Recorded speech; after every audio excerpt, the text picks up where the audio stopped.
Good afternoon, everyone. I'm Commerce Next co-founder Veronica Sanseb.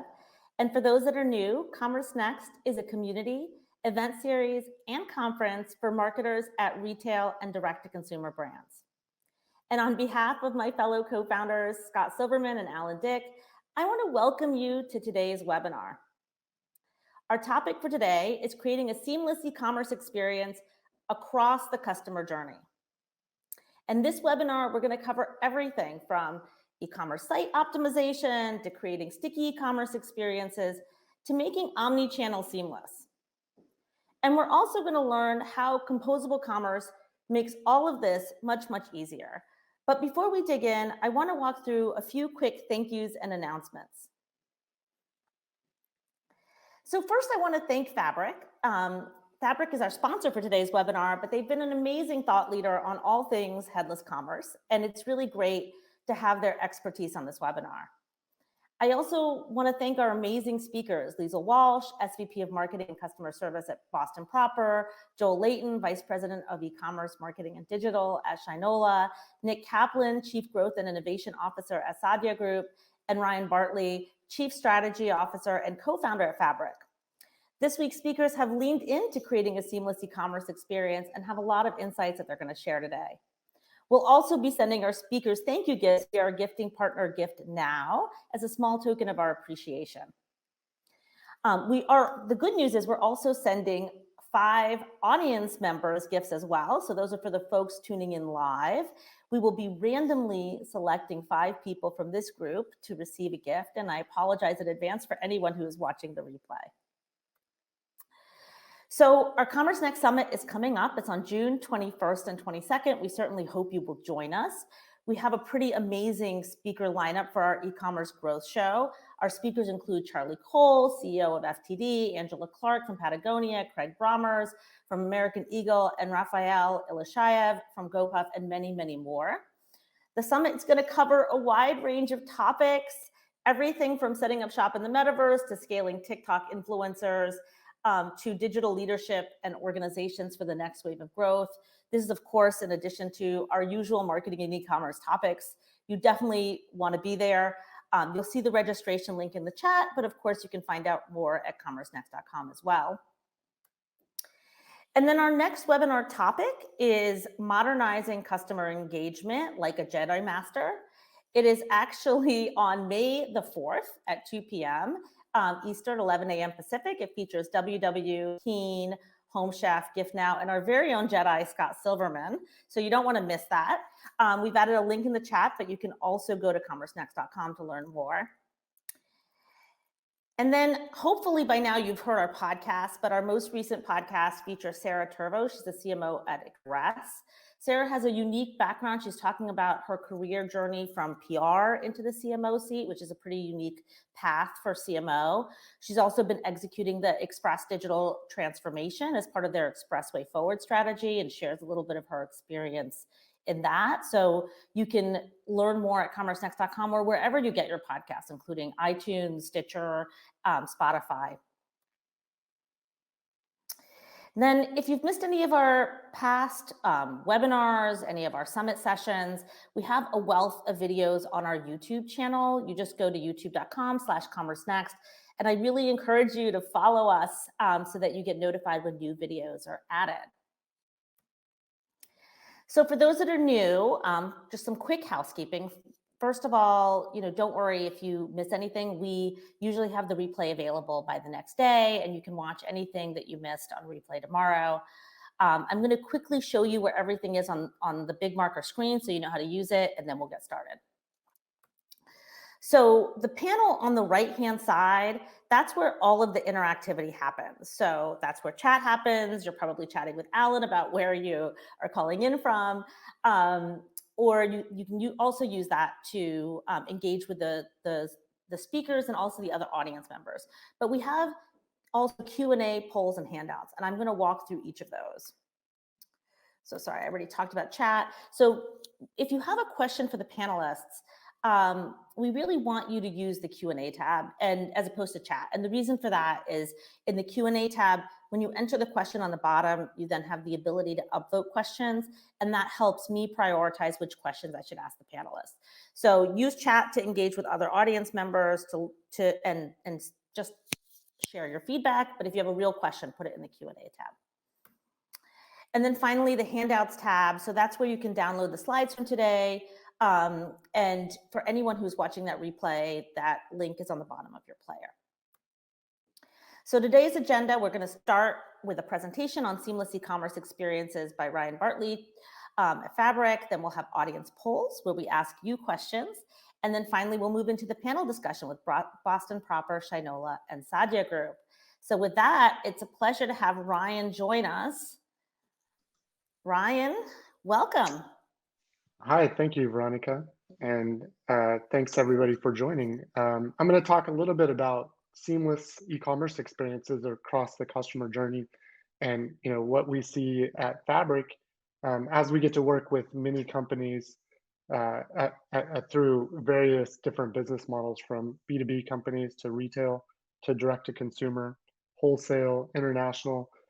At Fabric, we kind of get to work with some of the best and brightest in the industry. And so I'll talk a little bit about some trends and some opportunities that we see for all of the merchants, all of the marketers, all of the ecosystem of systems integrators, agencies, and developers that we get to work with. And so a little bit about me. I'm the co-founder and chief strategy officer at Fabric.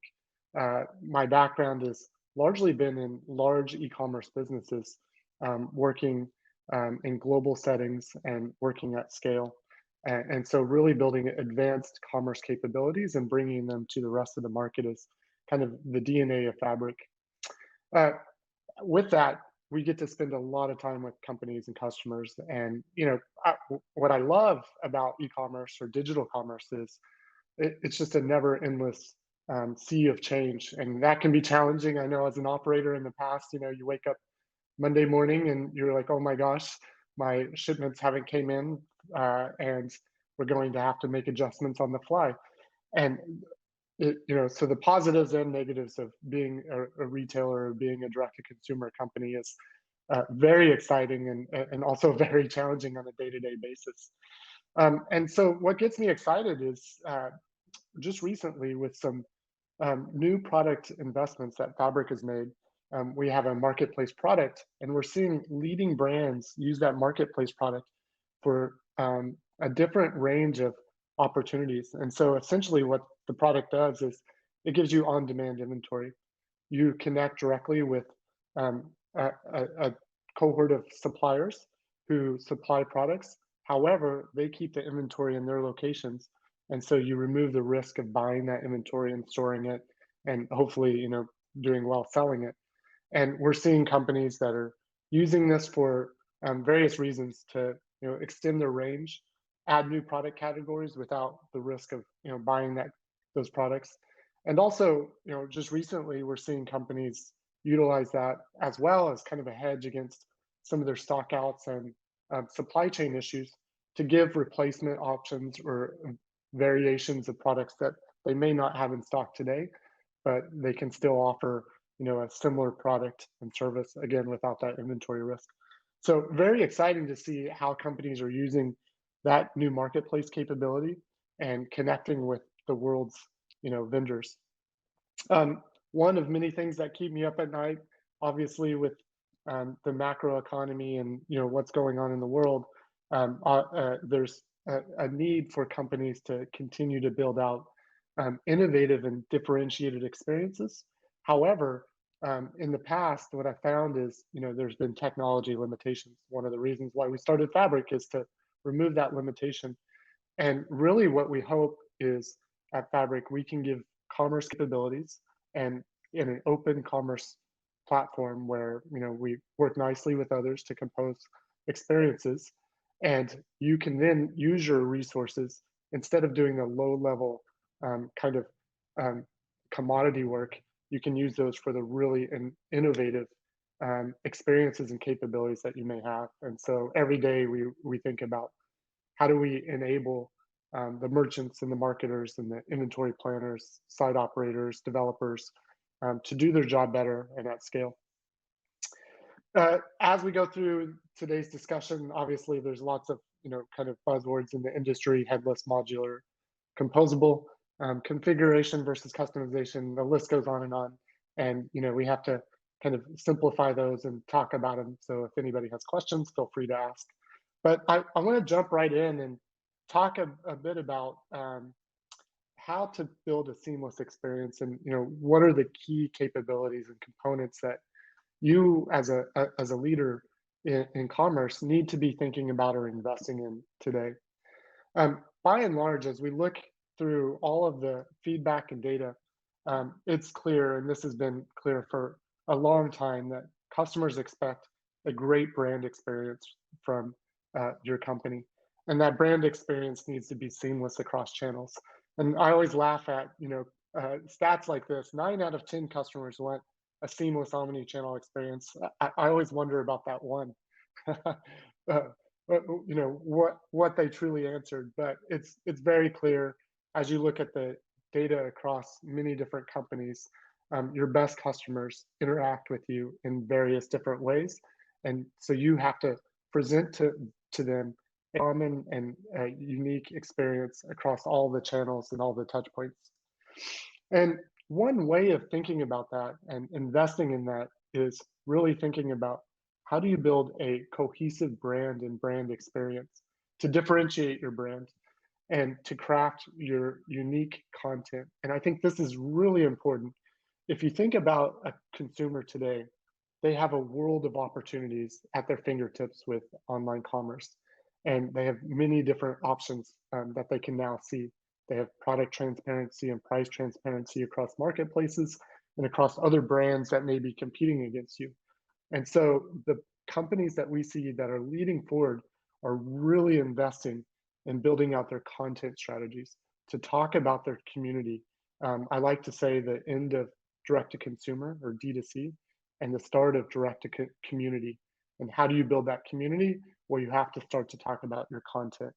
And from a capability perspective, really, if you don't have it, if you have to rely on a developer to update a page on your website, then you're in trouble. And so one of the things that you can do is start to move to headless content management. And what that allows you to do is really build content at scale and then serve it in the various different forms and formats that you need across your ecosystem. So consumers still get a unique experience by channel, but you can tell your brand story in a seamless way. Next is, as you think about especially the headwinds in terms of advertising costs and targeting consumers through your ad networks, one thing to think about is, take your best customers and really double down on them with loyalty strategies. And if you can continue to build share of wallet opportunities by expanding your product selection, by increasing their brand connection, those are two things that are really important. And then next is, how do you serve that or give them the best service levels to continue to be a lifetime customer? And so building customer loyalty is something that we see our leading companies focus on. With Fabric, we have a modular loyalty platform we call Member. And what it allows you to do is really dream up your loyalty service offering. Whatever you can dream up, you can implement with a configurable solution. And we think that's really important. As companies are thinking about service levels and loyalty management, really take the time to work with your agency partners and work with your thought leaders in the industry, consultants, to define the what of the service level. What is loyalty to your company? And then once you get that kind of interesting and new definition, now there's tools. Fabric has a tool, as I mentioned, called Member, that can support those kind of new and interesting experiences. And you want to continue to drive that engagement and re-engagement with your brand. And there's many, many different opportunities. In fact, some of the most interesting and unique experiences come from teams that are working on loyalty management. And we see the payoff, pretty dramatically when you kind of invest in your best customers. It makes sense on the surface, but something not to overlook this year, as you think about your cost of acquisition. Your best customer is one you already have. And then third, as we look around the commerce domains, obviously the basics, the fundamentals, don't overlook them. Continue to focus on things like site speed and conversion. Having a slow site or a site that loads over 3 seconds, you'll see the conversion rates just completely drop off. Consumers are used to and expect on-demand experiences. They can now watch, movies on demand in starting in sub 2 seconds on a mobile device while they're on a train. If your site, if your apps, if your in-store digital experiences are not quick and load quickly, then they're just not going to put up with you and they'll move to the next one that works. So friction within your omni-channel experience is very important. Site speed just being one. Another area that we see companies investing in pretty dramatically are updating your customer experience around logistics, supply chain, and fulfillment. And that could be, enabling buy online, pick up in store. We've seen the statistics go from the low 60s to the mid 70s this year on companies that have enabled buy online, pick up in store, and ship from store. So there's a good cohort that hasn't done it. And if you've launched your 1.0 of that, it's time to start to think about your 2.0 experience. How do I remove the friction and really get customers to engage with all different aspects of it? To enable those experiences, we see a lot of companies investing in order management. In many cases, companies have antiquated order management systems, or they may even have separated their retail experience, their wholesale experience, and their online experiences in different systems, which has caused a lot of friction downstream and a lot of work on your IT organizations and engineering organizations. And so, as you think forward, how do you enable a seamless experience from shipping from store to buying online, pickupping in store, making sure you have the right kind of connections with the best shippers in the industry to give the best visibility of when that product will come. All of those things come back to order management. And so as you think forward, obviously brand experience, loyalty management, and then order management are three key critical areas that you shouldn't overlook or defer to another year, as many companies are investing in these.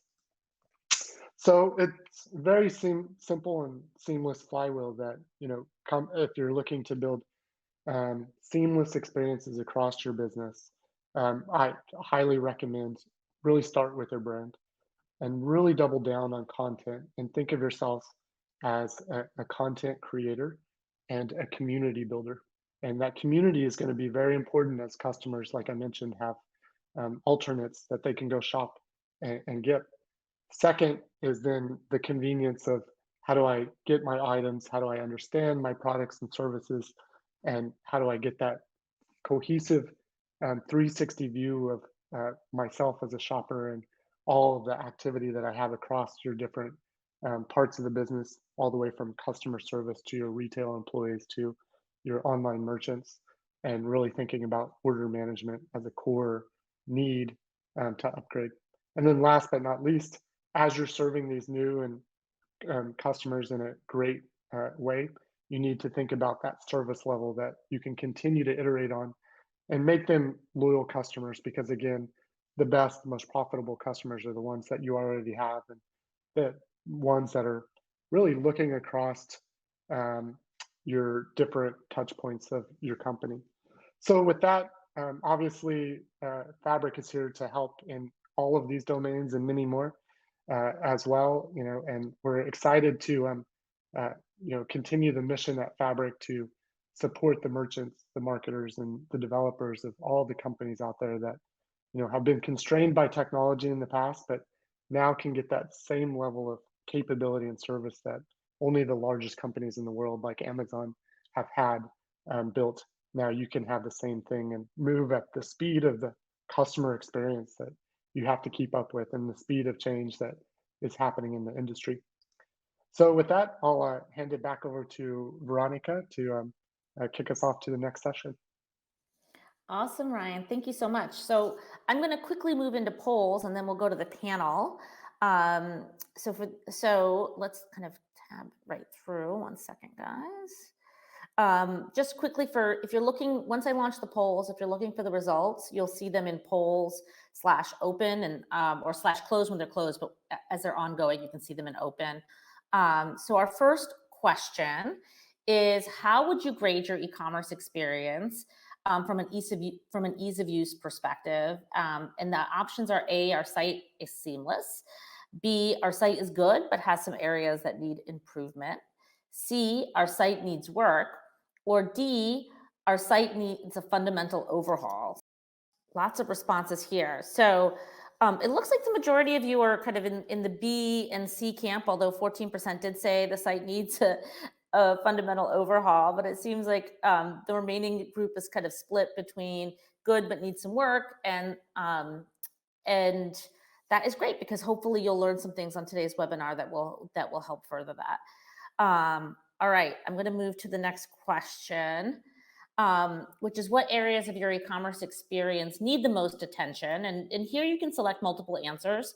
So kind of if you look at your e-commerce site, the homepage/landing pages that you use for your advertising, search and navigation, the checkout experience, or the product pages. And then I also included E here for something else. And if you could specify that in the chat, we'd love to hear kind of where your kind of problem areas are and where you want to focus. So again, what areas of the e-commerce site need the most attention? A, homepage/landing pages; B, search and navigation; C, checkout experience; D, product pages; or E, something else. It's a little bit across the board here. You're almost evenly split across all four. So about 22% of folks are saying they need work on their homepage landing pages, 30% search and navigation, 21% checkout experience, and 24% product pages. Next poll question, and our last poll question, is really related to our May the 4th webinar on modernizing customer engagement like a Jedi Master. And for that webinar, the question is, where does live stream shopping fit into your 2022 plans? So again, where does live stream shopping fit into your 2022 plans? We are actively using live stream shopping, which is option A. B, we've tested and continue to evaluate. C, we plan to try it at some point in 2022. Or D, we have no plans to use live stream shopping this year.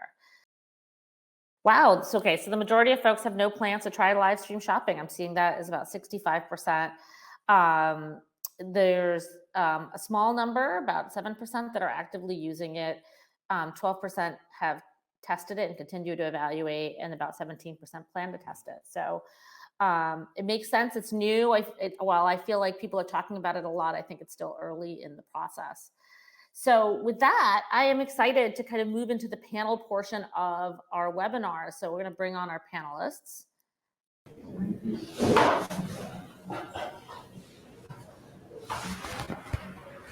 Hello, everyone. It's great to see you. How's it going? Wonderful. Well, we've had a chance to meet Ryan, but I want to kind of have Liesl, I want to have you, Joel, and Nick introduce yourself, just so everyone has a sense of what you do. If you can just introduce yourselves and your role at your company. And Liesl, if you don't mind, I'll start with you, and I'll kind of just go around the video conference here.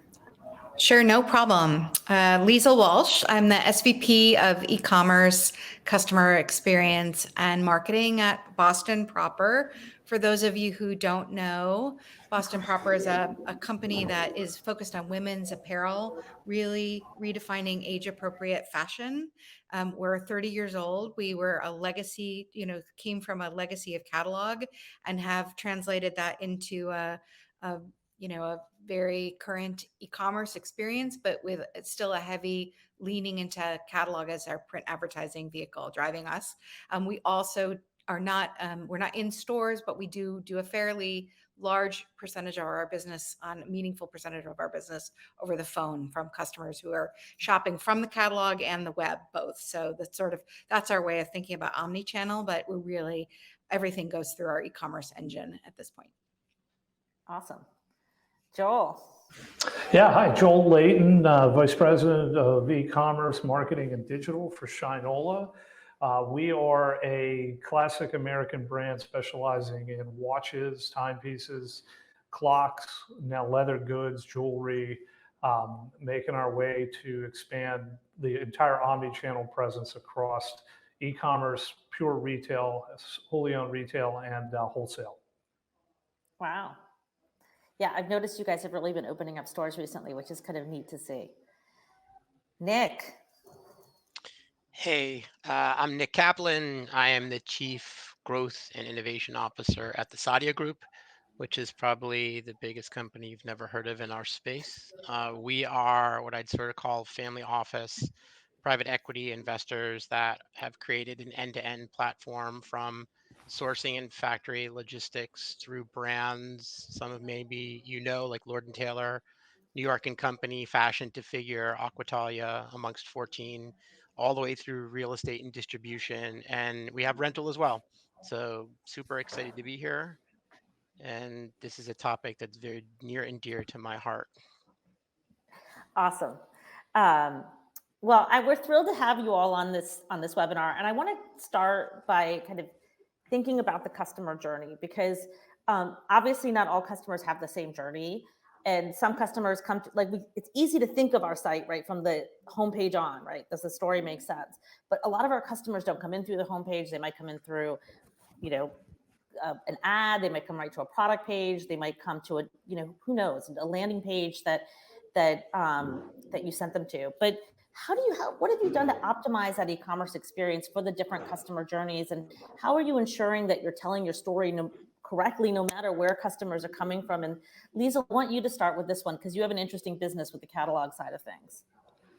Sure. So we really think about our content and product process starts with, again, what we know best, the catalog process, and thinking about portraying that to the customer. That is really a kind of a fashion, color, function story that happens in the catalog. We do lots of shooting on location and really romancing the product in that way. And then as we think about the website experience, it becomes first that story, right, that echoes the stories in the catalog and the product stories, and then secondarily gives the customer another cut at it from an end use base. So navigation operates on two fronts. It operates on the sort of the design function. So we have something called, the it list that might talk about lace dresses and other things that are fashion inspired, and that comes through in the catalog. And then on the other side, we would see, best dressed guest, wedding, special occasion, end use, work style, end use. None of those things are explicit in the catalog. They're inferred. And so we kind of Rubik's Cube them for the customer to show her a different way. And we land her into those environments based on, we do a ton of email and storytelling in email, and that's really important part of our customer experience. So landing her in the right part of the Rubik's Cube, if you will, gives her the opportunity to see the products in a different way, show them in a different way. I think the second thing is really understanding where the customer is coming from. So our ad sets, where they're coming from ad set versus they're coming from email or SMS primarily are the places that we drive them from, and giving her the best landing page for that experience. Got it. So a lot of times your customers are starting with the catalog for inspiration. Maybe they see an email or they get an SMS, and then you're kind of trying to take them into an experience that will let them kind of expand on what they may have seen in the catalog to start off with. Yeah, I mean, I think the other place that's a primary source of traffic driving is advertising, Facebook advertising, where they may be only seeing one product, right? And landing, so we really play a lot with, do we land them on the product that they clicked on, or do we land on a bigger context? How do we sort of bring that in and look at conversion to try to optimize there? Awesome. That's great. Nick, talk about what you're doing at Sadia Group. And you have so many brands, so maybe a couple examples that are brand specific. Well, I think that our thesis, though, is sort of, unified across the platform. I mean, I think we're smart enough to know, effectively what we don't know. And I think that the arms race of Google and Facebook is kind of, it's one we can't win. And I think very few companies can, as we see a paradigm shift about how to acquire a customer. And so to talk about something Ryan said, vis-a-vis content, and we sort of think about content as king. And our thesis is we're sort of looking at like we're a part media, part data, and part commerce company. So effectively, we want to meet her where she is, which is to say this kind of always on kind of strategy about whether it's paid media, earned or owned. So the journey kind of never ends. And I think that, one thing we sort of think about is during the pandemic, I think it went from oil to data being the most valuable commodity. And our thought is that during the pandemic, time became the most valuable commodity. And so we want to be there for her on her smart devices, probably north of 80%, depending upon the brand of our traffic is mobile. And so we think of ourselves through content to build brand, media to build engagement, trying to build a better site experience so that no matter where she enters, and we think offsite, whether it's SMS, email, that's her first page, and wherever it is that she's going, and then giving her and really truly measuring, number of pages that she's viewed or time spent or things she didn't buy. And so I'd say that the way we're engaging our customer is to try to effectively extend on and off our properties her engagement with us in a way that she wants versus thinking that we would know exactly how she wants to be. And I think that that's the nature of us building our relationship with these millions of customers we've aggregated through these transactions. Got it. And Nick, are you seeing customers, are they mostly staying kind of within a brand silo, or are you also seeing them shop across the various Sadia Group brands? So we are seeing in certain cases, we see the top categories performing in one brand could in fact be for some of our best customers, the categories in other brands. So we see a lot of cross pollination in dresses. And I think that, look, Sadia is is new and old. I mean, we have some legacy brands like Lord and Taylor that we think are iconic and needed to evolve and have thoughts as to how that's going to happen as a digital first property. And so one of the benefits is the data that the set that we're building now with some of the providers that are out there and available to people that really are everyday people that you don't need to be a client of an SAP or a Salesforce to be able to be relevant and competitive. So we are seeing it. I'd say we're really learning about what it is through loyalty and payment methods and the ability to engage them. But I think it's definitely an opportunity for us that we see down the future. To try to connect that a little bit more. Got it. Awesome. So Joel, I think, bringing you into the conversation, since you have stores, I'd love to just have you talk about how stores play into your customer journey, especially kind of being digital first and having started in e-commerce and now kind of opening up more and more doors across the country. Well, sure. And I mean, we think about like how our heritage is, and we are, I mean, I'm wearing a timepiece, right? And not a smartwatch. So we're by definition, in a lot of levels, we view ourselves as an analog company, right? Whether that's our turntables, whether it's the watches, the clocks, etc. So the progression is that as we build out the retail footprint, then it becomes a question of how do we connect the dots of a digital-only customer versus a retail-only customer versus a wholesale customer versus the hybrid, right? So as we pull things in and pull together our patchwork CRM, our job in the coming year is to really begin to build out that single view of customer. Introducing the concepts of a giant data lake to then go in and find out how are these customers moving throughout our ecosystem. What are the methods that they're getting to us? Is it our catalog? Is our email? Is it a Facebook ad, etc.? And then what we also, because we are a retail presence, we're really starting to heavily invest in the geofencing capabilities that you can get out of the advertising platforms. And we're actually starting to springboard into our independent wholesale partners, where we have stores across the country, but only really 25 of them in the major metropolitan areas and certainly in our home of Detroit. So when I look at a Buffalo, New York, or a Knoxville, Tennessee, or Indianapolis, Indiana, who are the right wholesale partners that we can then basically take what we're learning from what we're doing with our classic retail and move it over and into the wholesale end, all for the idea of understanding how can we create stickiness for the brand, exposure for the brand, and then figure out, okay, how do we then take that data and understand more about them and all the things? Are they a watch buyer? Are they a leather goods buyer? And then how does that then work? And how do we eventually begin touching them primarily through email, through catalog, to then move them across category for us, right? So it's a lot going on. I mean, we're a real believer in the omni-channel experience. And I haven't experience in other retailers in the past that had even significantly larger bricks and mortar presence, sort of was pounded in of how you could use those digital properties to move people into the store and then vice versa, right? How do you just expand your brand? And that's really the battle we're going through right now. Yeah, that makes a lot of sense. So what you're trying to do is understand, if I can summarize, the preferences based on shopping across different channels, and then use that to kind of personalize the communication that you have with the customers afterwards, kind of focusing on the categories they're in and then expanding. Makes a lot of sense. That's exactly right. Great. Well, I want to shift gears a little bit. So our topic, we're focused on creating a seamless e-commerce experience. I want to talk about your source of truth. How do you find the sticking points or problems in your e-commerce site? And, what tools do you use to identify the issues? And if you don't mind, Nick, I'm going to start with you on this one. So, as you know, when we met yesterday, Ryan, I think we're looking ahead, right? So it's kind of fortuitous that we would be paired here as we think about our e-commerce experience today.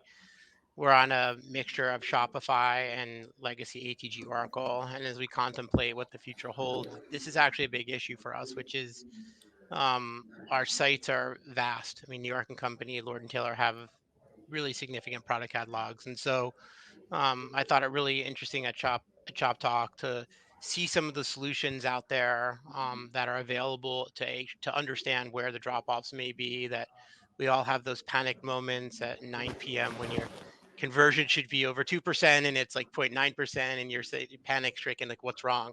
So I mean, I think that today, right, we don't have a really good source of understanding throughout the entire experience, 400s or 404s, like broken links, challenges, friction that the customer is experiencing.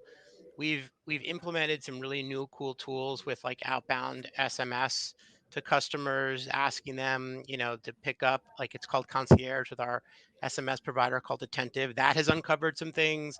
Customer service, the traditional old way of like just inbound emails, chat, and phone calls, as well as just seeing some of the challenges that we may find through reporting. I mean, so in terms of the break fixes, that's a little tougher to find. But in terms of just like looking at our site and kind of seeing like what is that source of truth, and I mean, many of us are sort of tied to like a last click or first click attribution model.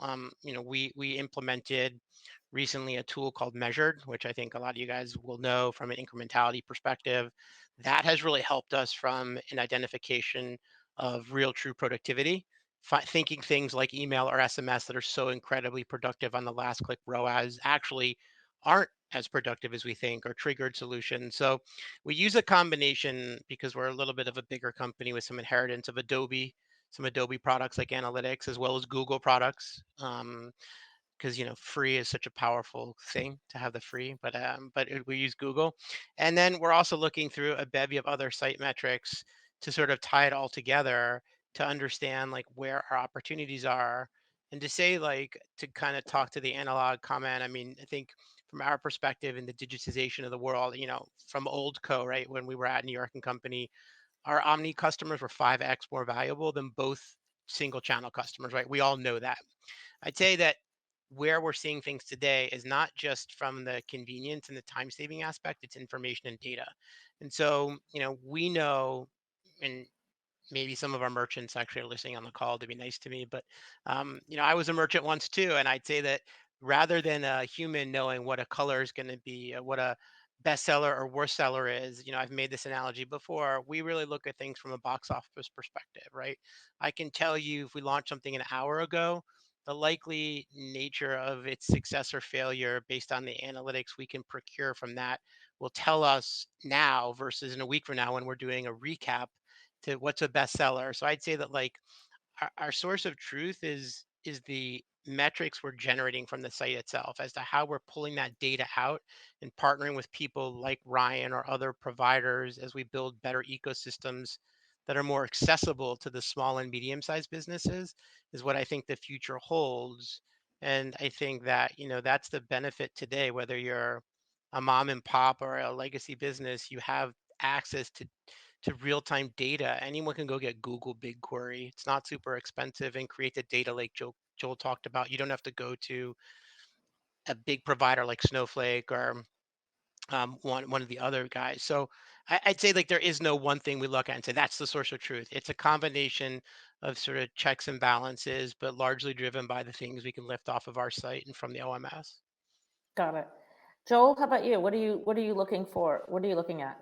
Yeah, so we run through a range of things. I mean, obviously, as Nick pointed out, your analytics tool, in our case, Google Analytics. From if the fire alarms go off, you have something like New Relic that's watching page load times, breakage, 404 pages coming out.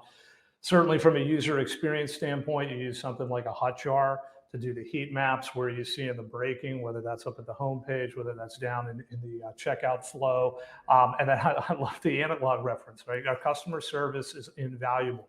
Our social media platforms are invaluable, right? Let's face it, Facebook is a de facto customer service portal right now. So when those comments blow up, you have your Sprout machine running, so you're listening to the Sprout and you're just getting all the comments, oh my God, something's breaking.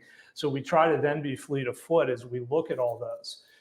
As we think about the metrics of what's important and what's not, what we've tried to do here is we're growing our capabilities. We try really condensing it down. Obviously, conversion rate is huge. Drop-off points and abandonment rates down throughout the flow. Where are the break points? Revenue per session, the classic one. Okay, if I bring in more traffic, is this going to be worth anything for me or not? Those are the things the bellwethers we start looking at is how the time on site, especially I know how both Nick and Lizelle were talking about storytelling, as a brand, and we view ourselves as a brand first and more of a product company second.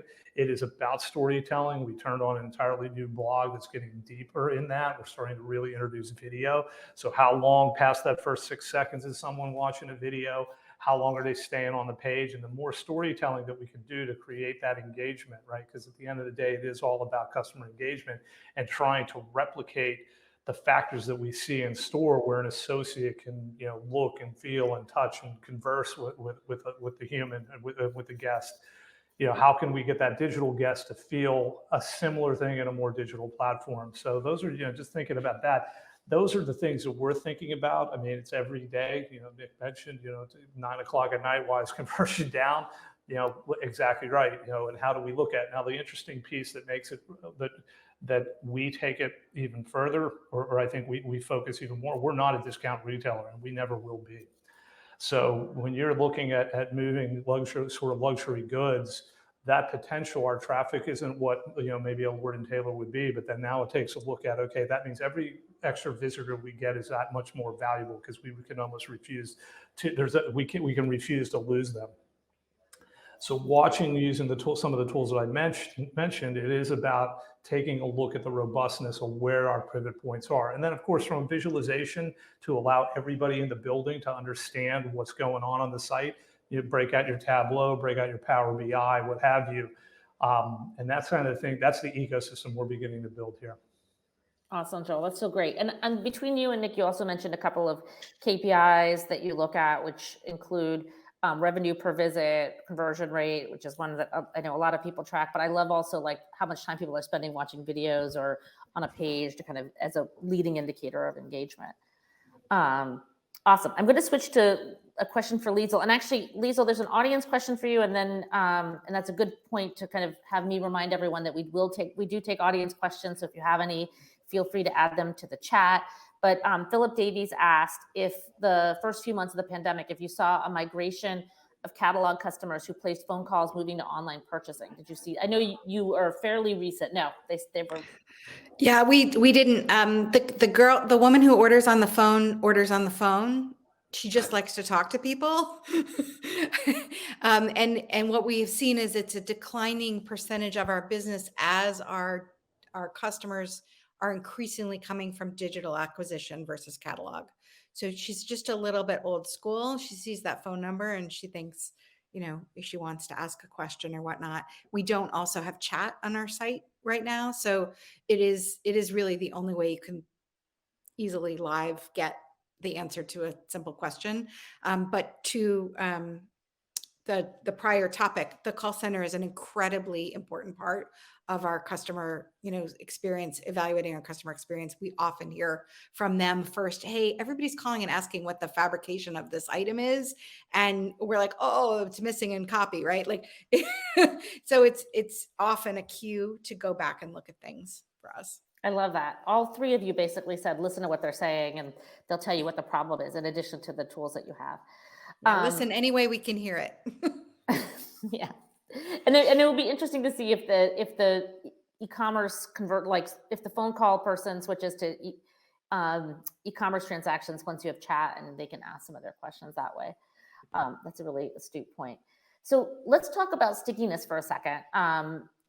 Lisa, I wanted to ask you how you create stickiness to keep people on the e-commerce site. From a content personalization perspective, what are you doing to get customers to kind of stay and learn more about the brand?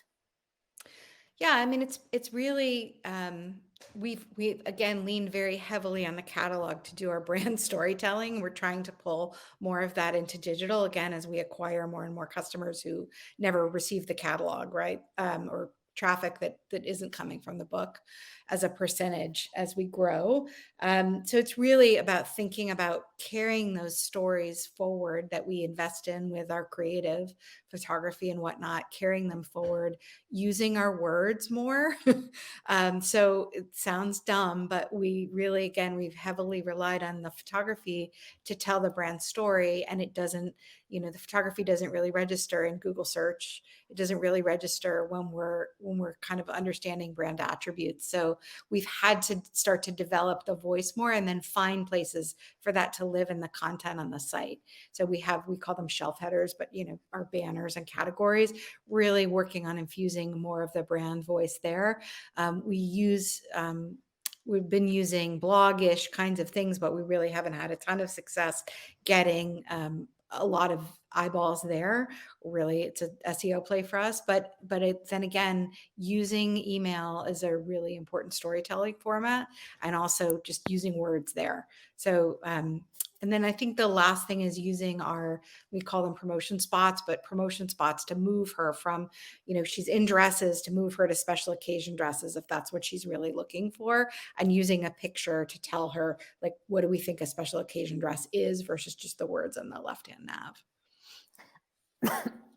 Great examples of being able to kind of pull customers in, tell them a little bit about the product, and then move them through the experience.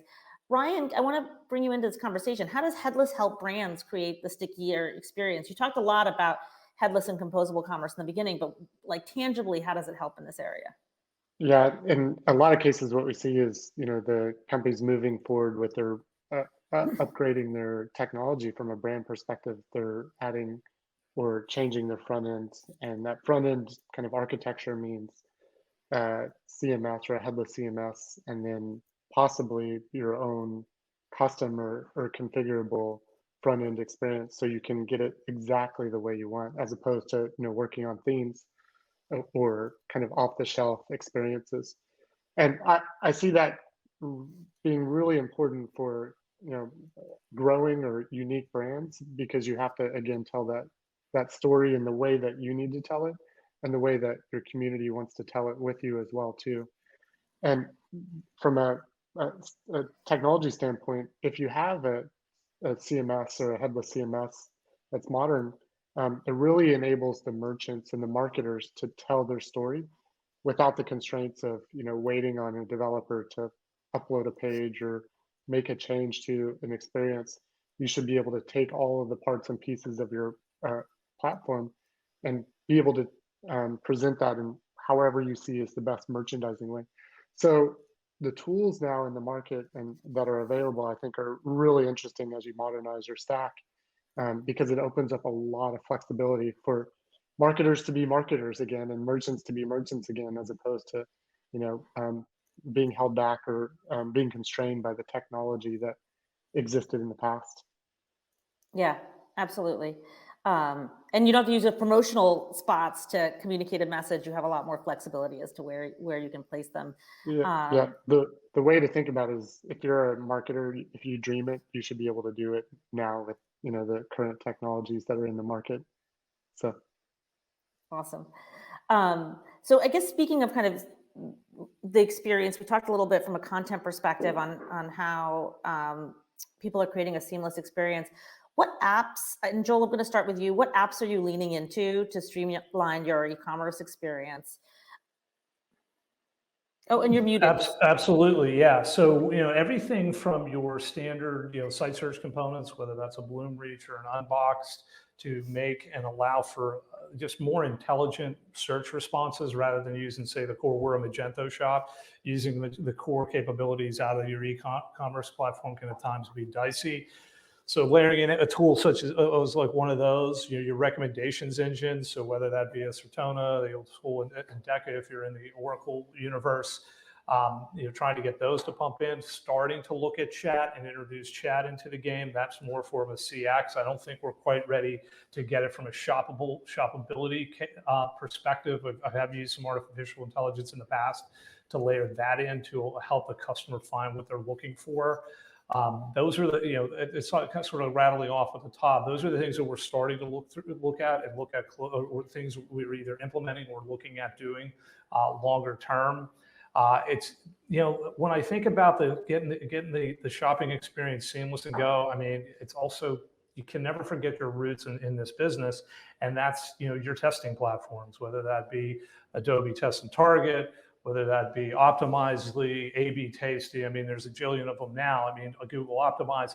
You got to just start experimenting, right? The blessing of our job in digital and in e-commerce specifically, created the single easiest platform for a retailer to do testing, right? Can't flop out a store that easy to see what's going to work and what's not.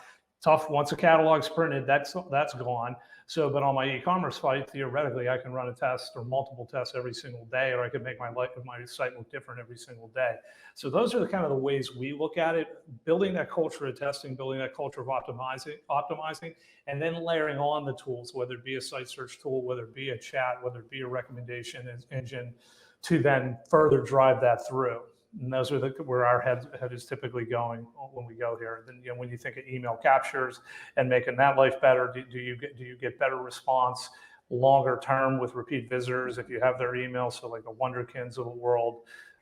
Yeah, I mean, I think we all know there's a million things out there for us to play with. I'm a tester by heart, so that's where our philosophy goes. So Joe, you gave us some of your favorite tools and you said test into them. Nick, anything you want to add in terms of your toolkit for creating a seamless e-commerce experience? I mean, not a lot. I think we're actually using a ton of what Joel talked about, and philosophically feel the same way. A lot of test and learn, and the sort of broken down barriers have given us the ability to easily, without much investment, make those tests. So no, I mean, I know we're kind of coming up against time, so I want to be sensitive to that. I think you did a great job. Awesome.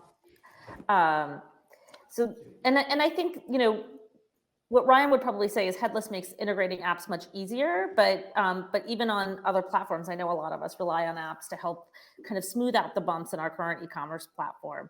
But I want to make sure I have a chance to ask Ryan about checkout, since that's something that's actually like a very, an area where I surprisingly see a lot of speed bumps, at least when I'm shopping. You know, what can the retailers on this call do to optimize the checkout process to ensure that they don't lose customers? I mean, they've got them in, and how do they make sure they don't lose them on that back end? yeah, I mean, obviously it's one of the most valuable parts of your site, where your customer is literally ready to pay you for your items. And so one thing that, you know, we see is just reducing friction, and you have to be pretty maniacal about reducing friction. So I would encourage everybody to sit down and go through the experience and replay experiences that your customers have, and really work with your design teams or your design partners and your engineering teams or design or engineering partners to reduce that friction, make it simple. Every click, every step, every error message, every word within that checkout funnel needs to be optimized. There's tools and obviously companies that are focused on this as well, but you can change your quarterly results just by the fact of simplifying things and looking at issues like error codes. And you'll be surprised at kind of what has been built over the years in terms of complexity that don't get surfaced, in all of the analytics and views. But as you kind of replay those customer experiences, you get it. So that first and foremost is simplify, simplify, simplify. And the more simple you can get that checkout experience, the better it is. There's other tools and topics that you can use. Obviously, if someone's coming to your site and ready to pay, you want to give them the opportunity to pay with whatever method of payment that they desire to. And so, especially your guest customers should have a portfolio of options.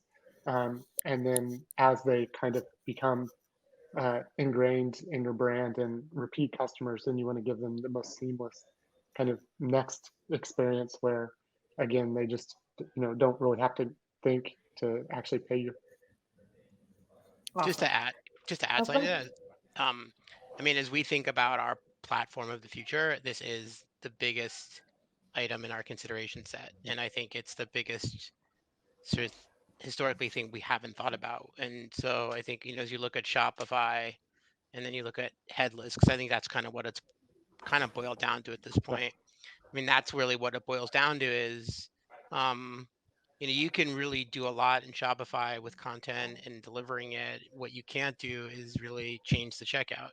And I think as we look at all the fintech that's happening, I mean, it's happening faster. And, as we look at live shopping and how big that was in China 2 years ago, and the things that are happening now in China with super apps and the movement away from email, and we think about making the experiences fluid, this is kind of, I don't think that we can really under talk about this and really overemphasize it, which is to say, like, it is so critical to put what you want and how you want to check out. Amazon has sort of taught that, the ease of checkout and the necessity. So just really think it's important to jump on there and just emphasize the criticality of being able to sort of control and have your own checkout. Can I layer one other thing on there? Because in the spirit of Ryan's comments on Simplify, all these tools do wonderful things. We all probably have limited resources to get really fancy. The one thing that I think a lot of people overlook, and Nick mentioned this earlier with 80% people on mobile, know where your customer's at and then go fix that problem, right? So I can't tell you how many times we have a similar paradigm of where our traffic is. Can't tell you how many times in a given day someone shows me something on desktop. Like, great, my desktop isn't quite doing something, everybody's on mobile. So if you get these cool tools, you get your focus, but always remember where your customers are at. And I think that by its nature starts making things seamless as well. We banned presenting in meetings on desktop. You may no longer present Good in a move. meeting on desktop. We got a bunch of audience questions coming in at the last minute, and I want to get to one question because it's got a lot of votes, which is from Brian Hawkins. And he asked, do you see more or less engagement from customer communications when it comes to sharing your storytelling with influencers? So I think what they're saying is if influencers are the ones who are bringing people to your site, are you seeing more or less engagement on your site afterwards from those stories? I don't know if anybody here works with influencers and can speak to that. I mean, Nick? Yeah, we've been working with them. So my sort of beginning of this journey into Sadia was at Fashion to Figure, which I founded with my brother in 2004. And really, in the plus size community, we're working with influencers early. And I think that, as it relates to live shopping, which I was really surprised so few people are really going to lean into it. I think that any third party that's not us, like anyone else that can say that we're cool, it's like I tell my kids, they're 6, 9, like you cannot say you're cool. Someone else has to say you're cool, and then you actually can be cool. Influencers definitely give you trust. I mean, they definitely help sell products. And I think that, as we think more about shoppable content versus live streaming, I definitely think that we see we have a big database that we're able to lever in Merkle and understand where customers came from and what their behaviors were. And so we see that when we acquire customers through collaborative efforts with influencers, they spend more and they stay longer, and they're better customers. That's awesome. I think that answers the question. Yes, that's very helpful. With time, I'm going to do a quick round robin because I like, first of all, we're really grateful for all of you to come speak on this webinar. And we know that digital is hot and everyone is hiring. So maybe just quickly, as part of our wrap up, we'd love to just hear what roles you're hiring for, just a couple, and where they could learn more. And Liesl, I'm going to start with you, and I'm just going to go around. So Liesl, Joel, Nick, and then Ryan. Sure. My hottest job right now is a senior creative content writer. So looking for somebody super creative and interested in women's fashion in South Florida. Important because we are in person. You can find that job on LinkedIn or hit me up directly on LinkedIn or on my email. Awesome. Go. Cool. So we're looking for some people in CRO, conversion rate optimization, looking at analytics area, and then also in the digital creative area. So our careers page is at the bottom of shinola.com. We're on LinkedIn, etc. Nick. I have quite a few roles open, but the two most important, one is the nearest and dearest to my heart, which is the VP of Marketing for Fashion to Figure. That is an awesome job. And then the other that I think is a really amazing opportunity is the Director of Marketing inside of New York & Company. But we have over 30 jobs open, so check us out on LinkedIn. We have not put in an applicant tracking tool or any cool stuff in our platform yet, but LinkedIn works just fine. LinkedIn is great. Ryan. Yeah, I think I'm in the camp with Nick where we have roles across the company open as we get to support, brands and large companies in their growth. And some of the most exciting ones I think are in the product marketing group. So we can continue to, tell and explain the kind of capabilities that Fabric brings to bear and the advancements in e-commerce that, we're building to serve all of y'all and all of the companies that we see. Wonderful. Well, thank you all. There's a lot of exciting opportunities in digital retail these days, as you guys heard, but thank you all mostly for joining us today and sharing all the amazing things you're doing to improve your e-commerce experiences. Liesl, Joel, Nick, Ryan, it was a pleasure to have you on. Thank you for everyone who stayed on late, and we hope you will join us on May 4th. Thank Take you. care, everyone. Thank Bye, you. guys.